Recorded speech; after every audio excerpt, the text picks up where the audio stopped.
There is a medical doctor in Pittsburgh who has spent 25 years examining the same patient. He has published on the hands. He has published on the jaw.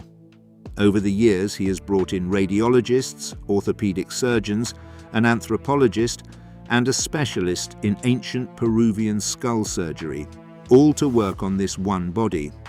The patient has been dead for 67 million years. Sit with that for a second, because it is the least strange part of this story. The thing he's been trying to explain, 8 holes in the back of a jawbone, has now defeated every explanation anyone has offered across 3 decades, including the famous one, including his own. And the last time he published on it, the scientist who co-signed his paper turned around and told reporters she disagreed with him. This is the most studied dinosaur that has ever existed. There is a large hole in what we know about her, and it is shaped exactly like 8 small ones. The patient's catalogue number is FMNHPR2081. You know her as Sue. She was found on August 12, 1990, by Sue Hendrickson on the Cheyenne River Indian Reservation in South Dakota, and she is the reason the modern fossil market exists. Over 90% of her skeleton was recovered by bulk. She is 40.5 feet long. She was about 33 years old when she died, which for a Tyrannosaurus is old. The story of how she got to Chicago is not a clean one. The commercial team that excavated her paid the landowner $5,000 for the right to dig, but the land was held in trust by the federal government, which meant it was off limits without a permit, and there was no permit. 2 years later, a dozen FBI agents, assisted by the National Guard, raided the institute and seized her. After years of legal disputes, she went to auction at Sotheby's on October 4, 1997, and sold for $8 million. That auction is when dinosaurs became worth serious money. But it is not what makes her important here. What makes her important is that she is the best documented dead body in paleontology, and bodies talk. Bruce Rothschild is not a paleontologist. He is a medical doctor, a specialist in arthritis, who spent his career reading disease in living human beings and then started applying the same methods to animals that died before there were human beings. He is a research associate at the Carnegie Museum of Natural History in Pittsburgh. In 1997, the same year Sue went under the hammer, he published a short paper in the journal Nature, volume 387, page 357. 3 authors, Rothschild, Darren Tanker, and Ken Carpenter. The title was 4 words long. Tyrannosaurs suffered from gout. Gout, the disease of rich men and port wine. It happens when uric acid builds up in the blood and crystallizes in the joints, and it is agonizing. Rothschild found the signature of it in the finger bones of the largest land predator in North America, in metacarpals 1 and 2 of her right hand. Here is the detail I love.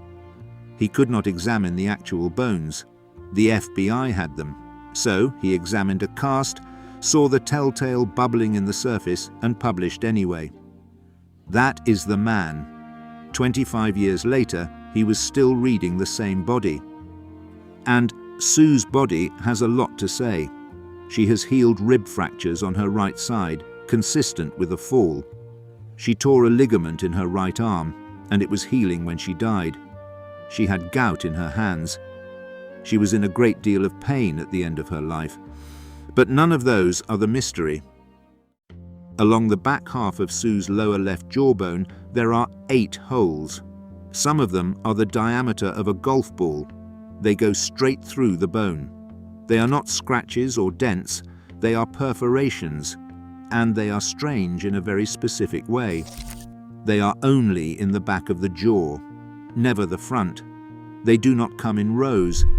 They do not line up like something with teeth closed on her.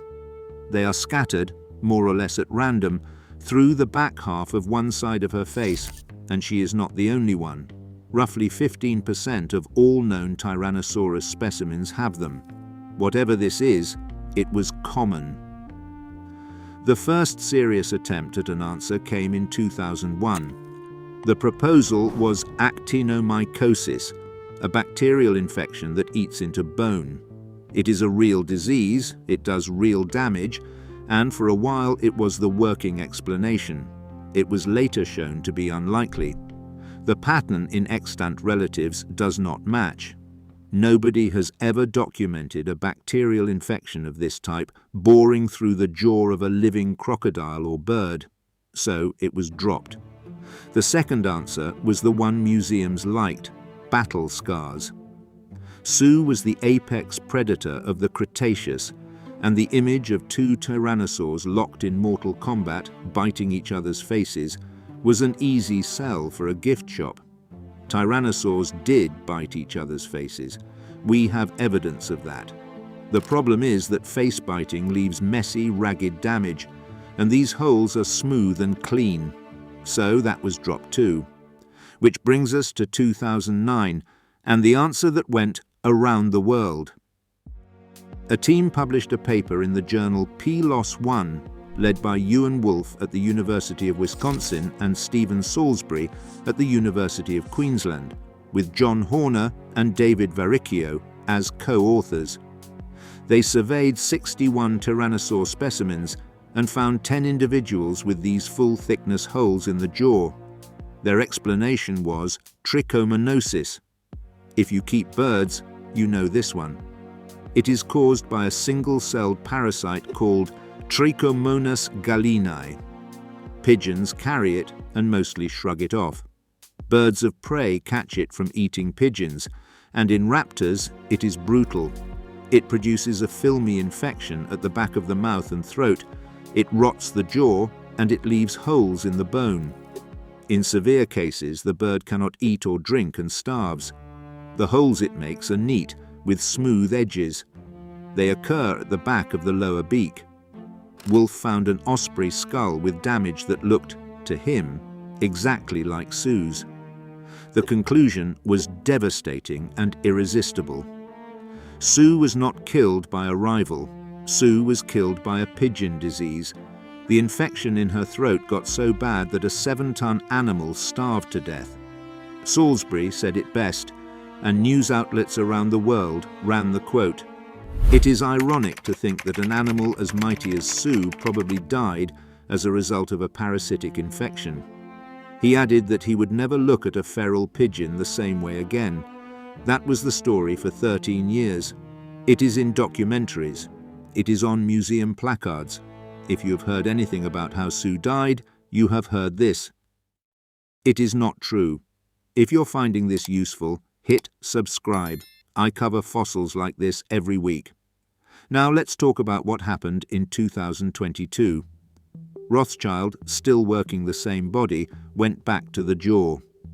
He brought in Jingmai O'Connor, the associate curator of fossil reptiles at the Field Museum, which is where Sue lives.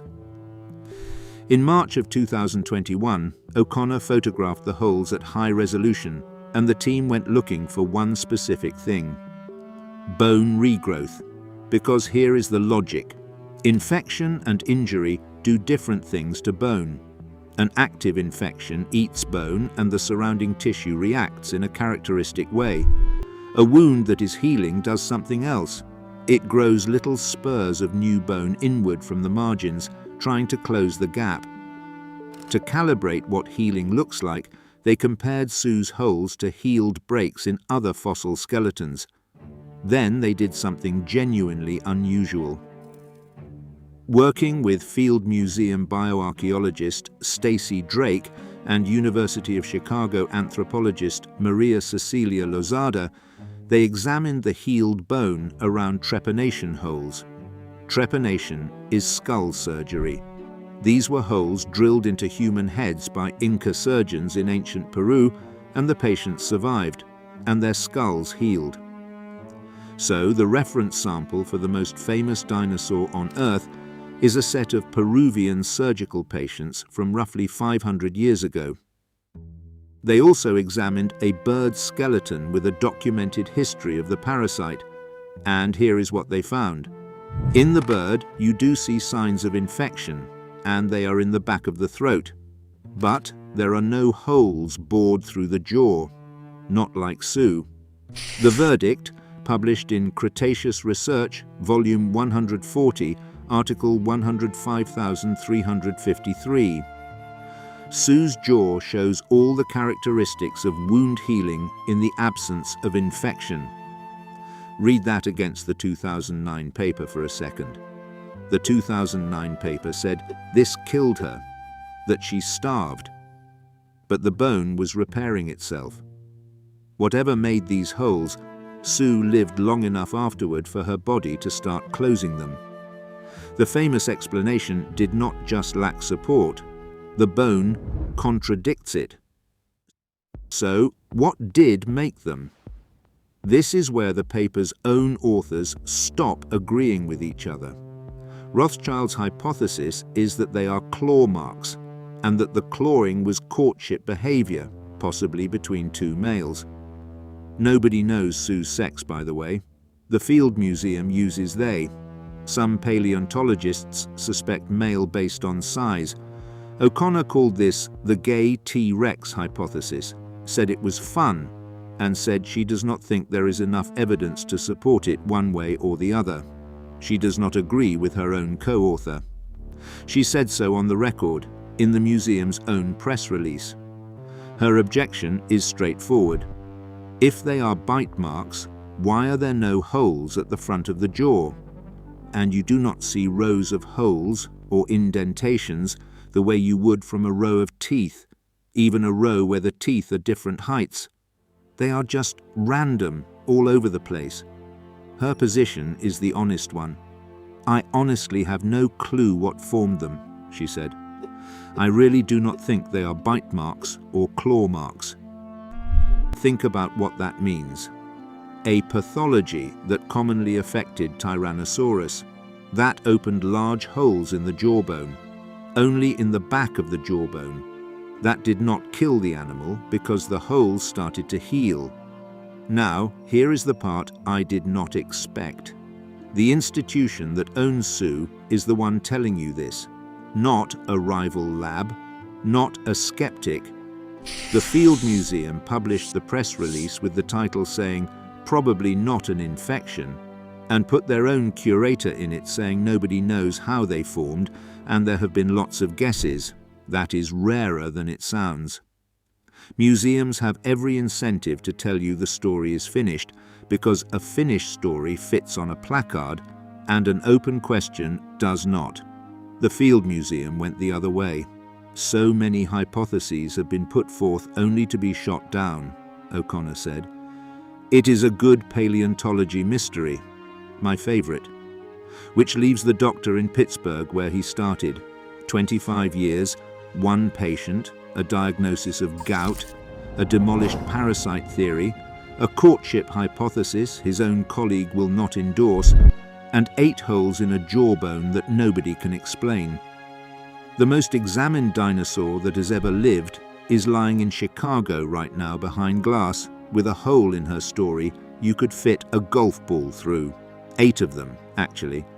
And the people who know her best will tell you on the record that they have no idea.